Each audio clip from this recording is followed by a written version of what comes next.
Welcome to Modern Management of the Older Adult, brought to you by the Institute of Clinical Excellence.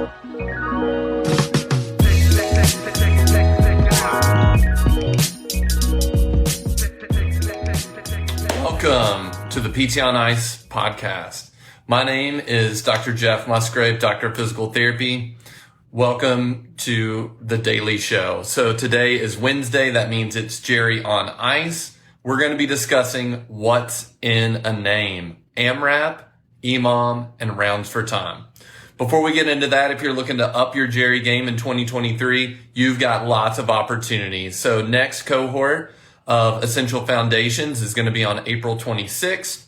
And we're going to have Advanced Concepts kicking back up in May on the 4th. And then we've got 2 live courses this weekend that still have some spots. You can go see the crew live at Onward Philly or Baton Rouge this weekend. So lots of opportunities in 2023. If you're in the area, they still have some seats left. Make sure to drop in and hang out for the weekend. Live courses are so much fun. We love getting to bring this content to you live and work on hands-on skills. So a little bit of background on why we're talking about this. So really commonly in our courses, especially in geriatrics, we're working with older adults. When we get into these programming lectures, there's lots of new content. So unfortunately for a lot of us, whether you went to PT, PTA school, OT, OTA school, when it gets to programming and designing workout structures, we get almost no information about how to do this, how to set up a session successfully, how to make it efficient for the patient, how to keep it organized, how to progress it, and just like make life a little bit easier. So gonna spend a little bit of time of talking about how to use AMRAPs for your clients, how to use EMOMs, 2 different types of EMOMs, whether you're gonna define reps or if you're gonna determine a time frame, or if you're gonna use something like rounds for time, kind of who these are good for, who they're maybe not the best for. So first one we're going to get into is the AMRAP. As many rounds as possible. In this case, we're not going to talk about the AMRAP strength set. That would be a whole nother topic around finding an estimated 1 rep max, which is very important. But we're going to be focusing on AMRAPs in the scenario of creating a workout. So let's say we've got 3 movements we're going to use for our client. I'm going to use the same example for all of these different workout structures. So the first one, we're going to say it's a 9-minute AMRAP. We'll say it's 6 deadlifts, 9 push-ups, and then 12 mountain climbers. Okay. So the things that are being held constant when we're talking about an AMRAP for a workout is the reps per set are defined and the total work time is defined, right? Because you're going to ride that ride as many times as you can in 9 minutes. How many reps you have to do before you move on to the next thing, that has been determined. But the variables are the speed. How quickly can your client get through those movements, and effort. So for some clients, people that are not highly motivated to work hard, they're like, hey, I can just phone this in for 9 minutes and it doesn't matter. The clock's coming to save me in the end. Those are not great people to use an AMRAP for. But those people that have a competitive edge, and maybe you can set a goal for them. You can say, hey, my goal is in this 9-minute AMRAPs, I want at least 5 rounds. I want 5 complete rounds and as many reps as you can give me in this 9 minutes. So when we're thinking through this scenario, people that this is not good for, designing an AMRAP for someone who is very competitive, and has symptoms that are bound to volume, where maybe this volume, if they get through 5 rounds, we may be looking at exacerbated symptoms if they hit that volume, because you have no control over the total volume. You've got the reps that they're going to do set and when they move on, but how much total volume they do, you're not controlling here if you set up a workout for an AMRAP. So those people that are super competitive, and highly irritable with their symptoms based on volume, AMRAPs may not be the way to go. So that's a basics of an AMRAP, 9 minutes. They just go through those movements as many times as they can in that order. So client effort and the speed are the things that are variable. So you can't control the volume there, only the duration of time and the order of the movements. So then we go into probably one of the most popular structures to use is an EMOM, every minute on the minute. So if we're looking at that same example we just used for the AMRAP, and we're going to design a 9-minute EMOM. We've got 6 deadlifts that we're going to do in minute 1. So once you complete your 6 deadlifts, the rest of that time is rest. And then minute 2 would be 9 push-ups. The rest of that time is rest. And then 12 mountain climbers. So same 3 movements, but you've got a complete movement or a movement each minute. You've got that full minute. The remaining time is your rest. Things you want to keep in mind here, transition time. If I've got an older adult client that I know it takes them 20 seconds to go from deadlifts into position for their push-ups, say it's on the floor, we need to factor that in for something like an EMOM, every minute on the minute.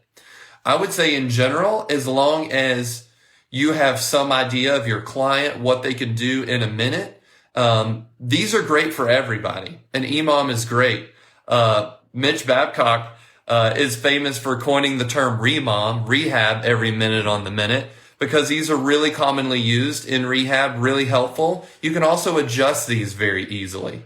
So you realize, oh man, I totally overdosed those push-ups. They can't get 9 push-ups in and the transition into the floor from the deadlifts. Maybe we cut the push-ups to something they can do in one set if they're having to break that up, and then we get some time back. So EMOMs, when you define the reps, it would be like 6 deadlifts in minute 1, 9 push-ups in minute 2. Minute 3 would be 12 mountain climbers. Great way to do that. You've got control in this scenario over the total volume. If you've got a minimum threshold you're trying to hit on volume, you got it. You control the pacing here. So the pacing is variable in an AMRAP. It is not in an EMOM. In an EMOM, you help them pace that out. They have some control out of how hard they do those reps, but some people that don't understand their pace for these movements, this can be really helpful because you can teach them pacing through this. So in general, EMOMs, easy to adjust, really good for basically everyone. You've controlled that time, you've controlled the effort, you've controlled the volume. So if you're worried about irritability with volume, symptoms that are driven by volume, this can be really helpful structure. Another one that's a little bit different, but still very interesting and very helpful is to do an EMOM, but you set it up on an interval timer. So during that minute, you're defining the movement that you want, and the client is determining how many reps they complete during a set work rest period. So a really easy one to do is like 40 seconds of work, 20 seconds off. So if we're going to use that same example, we'll do a 9-minute EMOM. First movement will be deadlifts. We're going to set the work for 40 seconds. We'll do 40 seconds of deadlifts. When that time goes off, regardless of how many reps, they get 20 seconds of rest and or transition time to get ready for those push-ups. So minute 2 then would be push-ups, 40 seconds of push-ups, 20 seconds of rest. And then the third movement, mountain climbers, 40 seconds of mountain climbers, 20 seconds of rest and or transition to the deadlifts. And you're just going through that 3 times. So here you have given them the total effort time that you want and how much rest and transition time is controlled for them, but you've given away your ability to control the reps.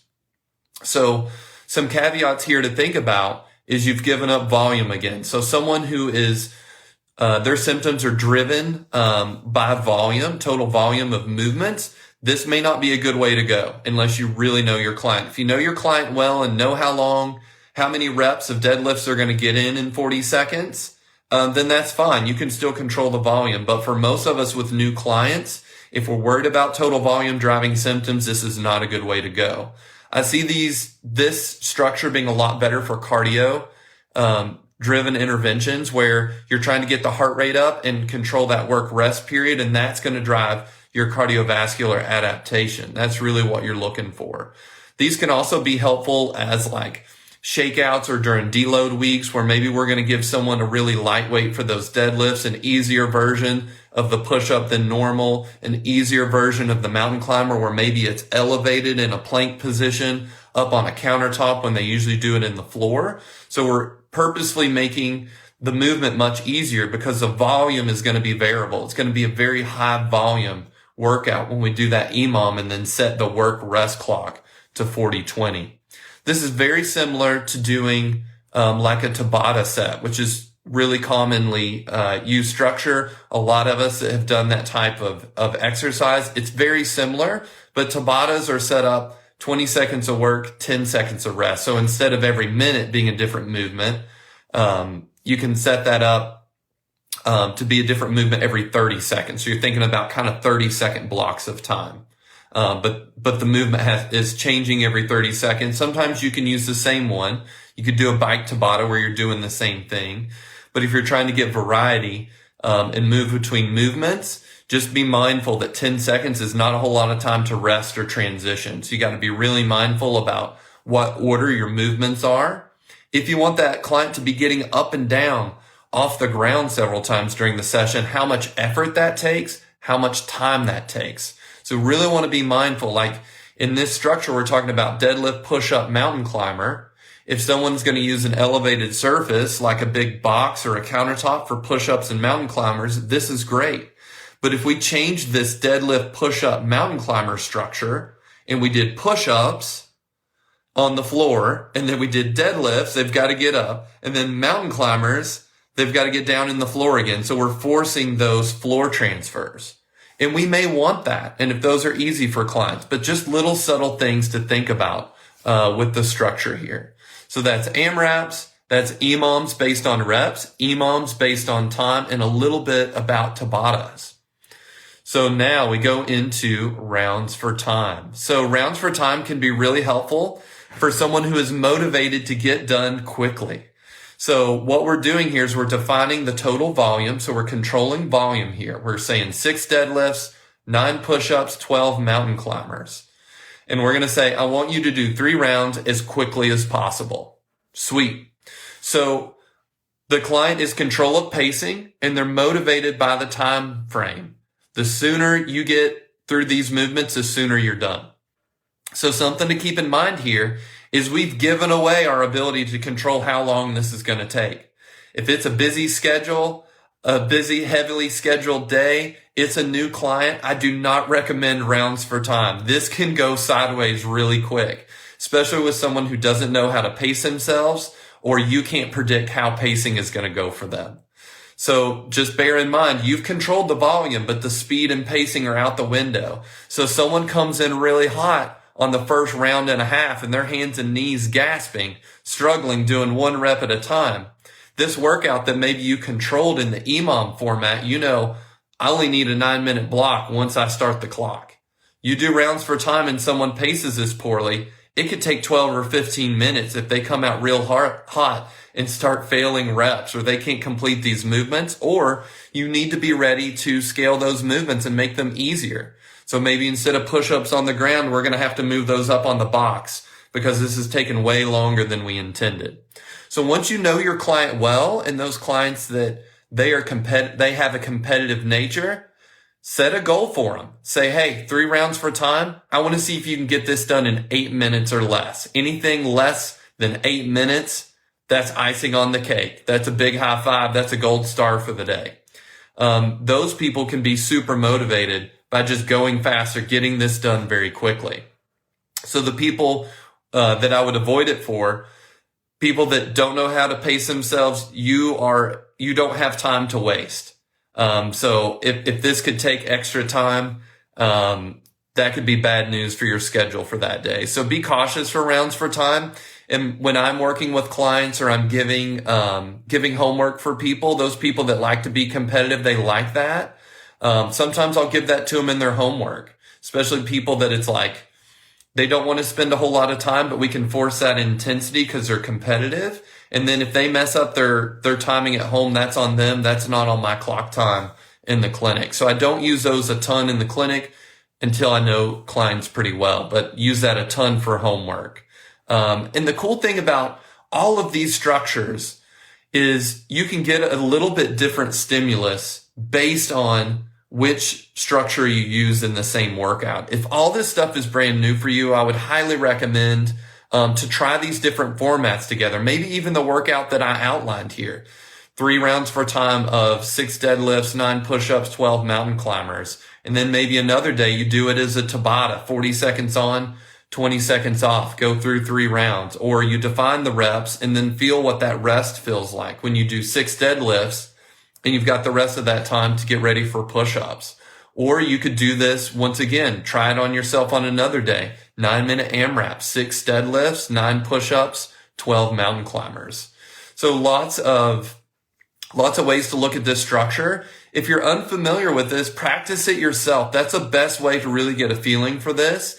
I would primarily stick with AMRAPs and EMOMs. If all of this stuff is brand new for you, try it yourself and then try it with some clients. But the big pro tip here, get ready to adjust things. Regardless of how long you've used these structures, maybe you've used these for yourself for personal exercise.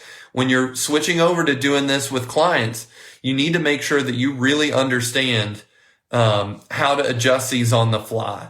Do I add some reps? Do I need to change a scaling option for someone to make it a little bit easier or make it harder? Maybe they do their 6 deadlifts in 12 seconds and they're standing around. There's no intensity. Heart rate's dropping back down. Too much rest. Are we going to add weight? Are we going to add some reps? Just be ready to adjust everything at any point. The more comfortable you are with that, the more successful you're going to be. So that's one thing. The second thing is it may seem like it's going to take you extra time to set up these formats and think through it. But the reality is you dial this in the first session or two, and then you may not have to change your documentation for the rest of a bout of care. You may do this same EMOM and add weight to your deadlifts. You may change the push-up position. You may change the position for the mountain climber. This would be very minimal changes to your documentation. It's very efficient. You've controlled time because unlikely you're going to get double the amount of time with the client magically in a session. So if you're controlling time, you can change the scalability and the volume. There's so many things you can control to change the stimulus once you've determined a structure that's good for someone. All right, team. I know that was probably kind of a lot. I love nerding out on this stuff. So if you have questions, thoughts, I would love to hear them. I hope you guys have a wonderful rest of your Wednesday. That is it for now. Have a great day, team. Thank you for listening to the MMOA podcast. If you found this helpful, please share with someone that could benefit. And if you're looking for more practical content to help you better serve older adults, head over to www.mmoa.online, where you can learn more about our free resources, our community, continuing education courses, and our certification. Once again, that's www.mmoa.online. Thanks for listening.